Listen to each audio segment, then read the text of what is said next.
pahayag sa lahat ng mga Pilipinong nagmamahal sa kanyang bayan. Baka po ang iba ay wala pa rito. Halina po kayo. Sumama po kayo dito. Sapagkat tayong lahat ay iisa. We are one! We are one! We are one! We are one! We are one! We are one! May nabalitaan po kaming hinahadlangan pa dyan sa South at saka sa North. Meron naman na po tayong permit.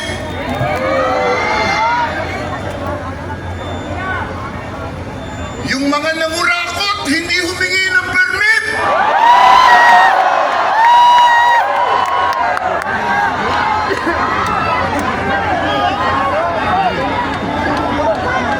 Meron pong ilang mga kapwa natin mamamayan nagbigay po ng comment at ang iba ay napublish sa social media. Ang sabi nila, nagsasagawa daw tayo ng rally para daw sa mga kurap, samantalang tayo daw po ang bumoto at nagluklok sa mga kurap.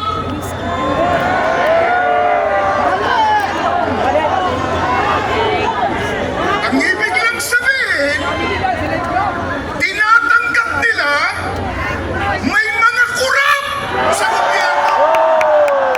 Aminado yung nagsabi, may mga kurap sa pamahalaan. Kung ayaw nila sa kurap, sumama na sila dito sa atin. Sapagkat tayo po, inilalantad natin yung mga kurap. Kung sumasang-ayon sila na masama sa mga nasa pamahalaan ng kurap, halina kayo! Sumama na kayo dito sa amin!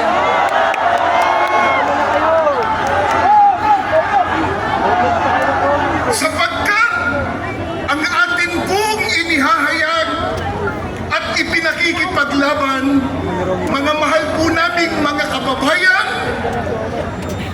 transparency, accountability, justice, justisya.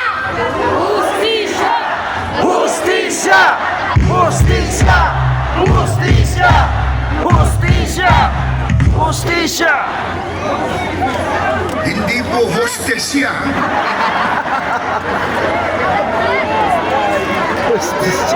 Ang atin pong ipinakikipaglaban ay para po sa buong bayan. At hindi po ba karapatan naman ng bawat mamamayang Pilipino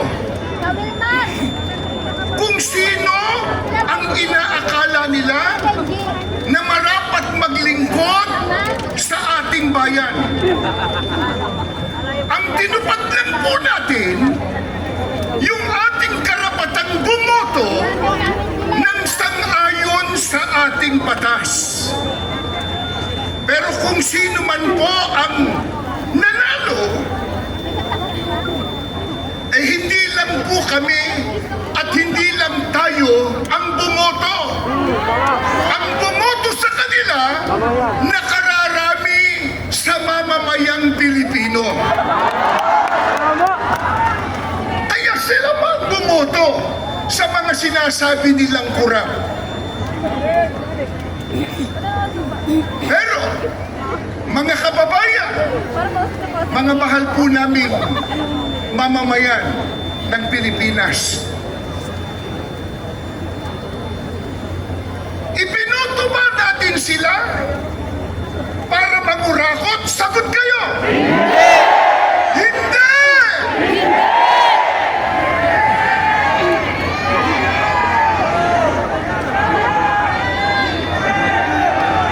Kaya natin sila pinili at ibinoto sa ating pag-aakala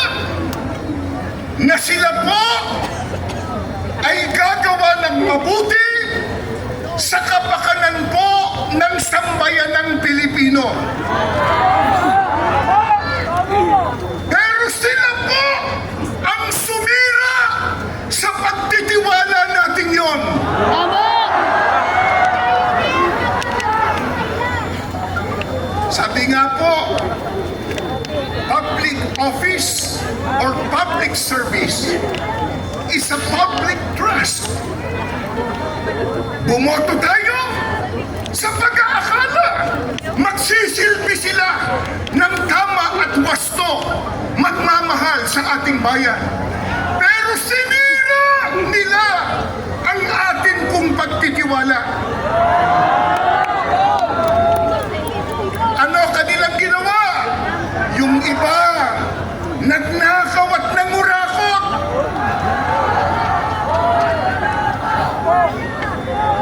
Mga kababayan, kung nangurakot pa sila at nagnakaw, pati ba tayo sisisihin nila? Ano kinalaman natin sa ginawa nila? Nakita lang natin, mali-maleta. Pero wala tayong kinalaman doon. Wala tayong kinalaman. Kaya narito tayo sa ganitong pagkakaisa para ilantad ang kamali ang kanilang ginawa. Sinira nila ang tiwala ng mga mamamayang Pilipino na ngayon karamihan sa atin nagdurusa at naghihirap. At sana nakakatulong din yung mainstream media.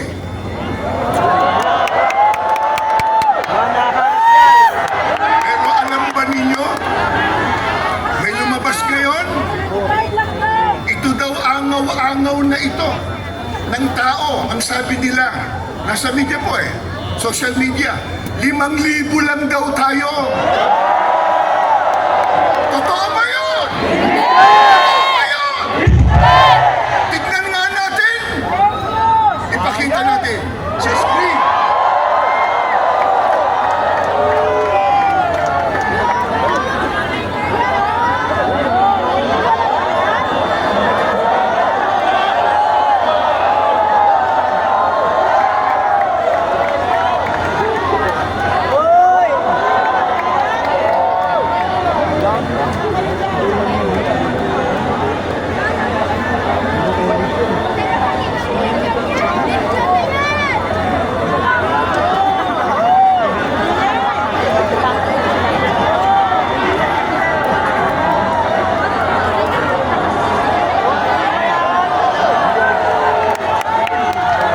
Totoo bang 5,000 lang?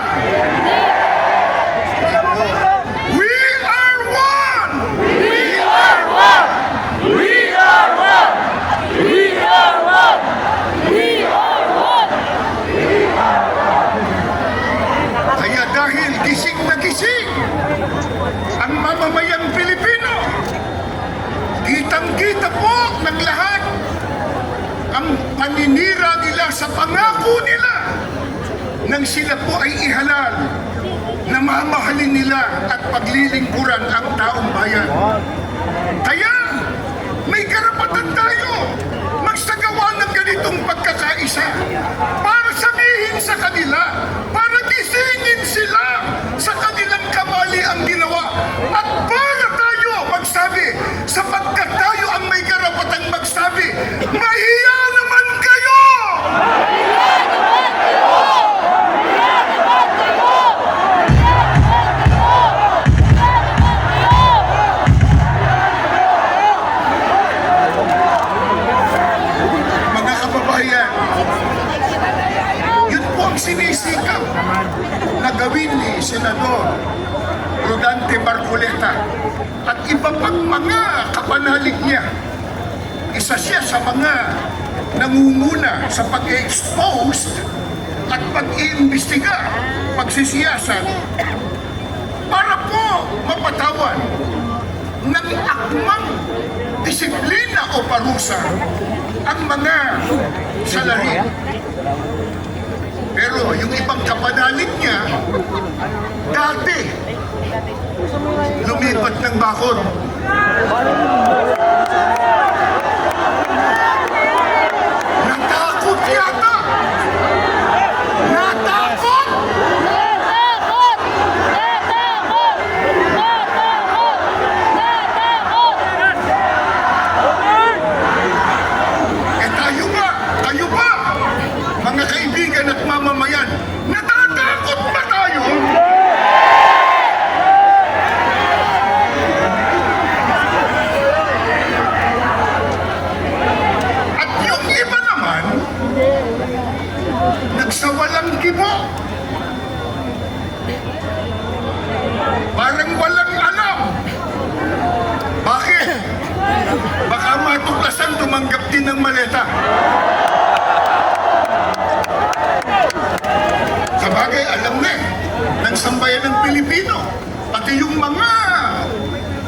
ang pondo ng bayan ay ginamit sa kampanya para mabalik sa Senado.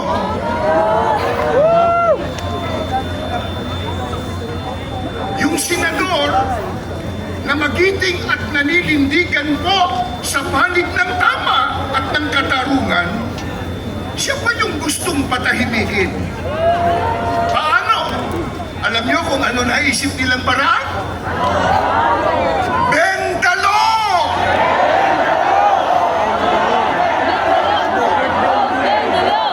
No Bendalo! No Bendalo!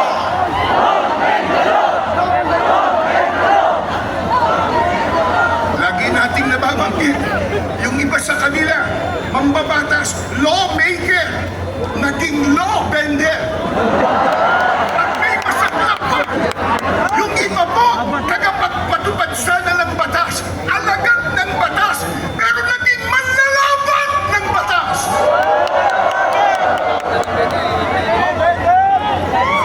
Dapat na ipatupad kung ano ang batas, partikular ang konstitusyon, pero pinipilipit po ang batas.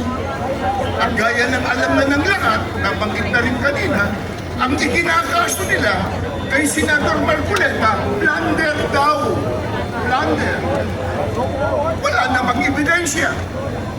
Sapagkat wala siyang kinuhang mula sa pondo ng anumang proyekto ng gobyerno. Walang kontrata ng gobyerno. Ginamit niya na pagkakakitaan. Kaya nga, pilit nilang pinipilipit ang batas at bigyan ng sarili nilang interpretasyon. Talagang bendalo. No bendalo! No Bendalo! No Bendalo!